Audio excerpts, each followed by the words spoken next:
Brick walls are frustrating. I've broken through dozens, but I have even more that I've been staring at for years. In this quick video, I'll share one method of breaking through a brick wall and provide an illustrative example. Quick version: if you run into a dead end with your direct line, research your ancestor's siblings, or even people you just suspect might be their siblings. I find this useful in a few different scenarios. One is trying to determine an ancestor's maiden name. Sponsors or witnesses at baptisms tend to be family members, especially before the 1800s. If a surname crops up repeatedly, it's a good guess that those are the mother's siblings, aunts, uncles, or even parents. Another scenario is trying to bridge geographical gaps. It was a rare exception before 1900 that someone immigrated alone. Let me give you an example. A George Schlauch, who died in Pelham, Ontario in early 1812. His will listed his children clearly, and a variety of evidence indicated that before moving to Canada, he lived in Berks County, Pennsylvania, where he married a Catherine Geeg and started his family. But otherwise, George Schlauch was a brick wall. In 2015, one of George's descendants, Liz Tice, asked me to help her figure out who George's parents were. Trying to find a baptismal record for George was a pointless exercise.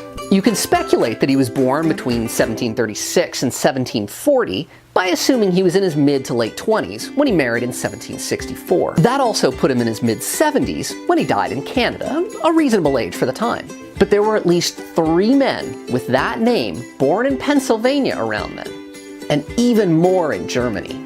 Still, any birth year between 1720 and 1745 would fit those marriage and death years as well. And there were dozens of baptismal records for George Schlauch in Germany and Pennsylvania in that 25-year period. Liz had a new hypothesis, though, that George was somehow related to a Michael Schlauch because of this property map, which showed the two living close to each other in Brecknock Township, Pennsylvania. We couldn't find any records tying George and Michael together, though.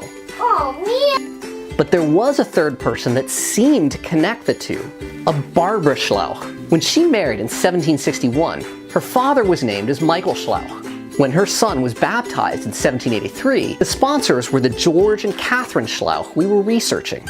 Of course, there wasn't much else about Michael or Barbara to tie the family together, let alone prove their ancestry. But Liz Tice, George's descendant, had found a June 1808 record of Michael's death and burial, which noted he was 77 years and about 8 months old. See the etwa there? That's German for about. That put his birth in the fall of 1730, late October-ish actually.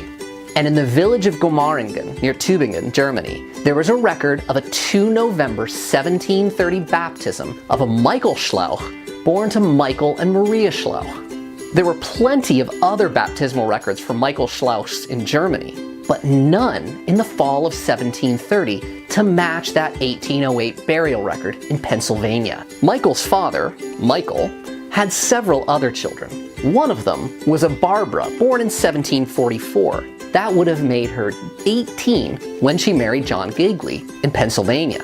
He also had a son named George, born in 1738. That's exactly in the range we were looking for.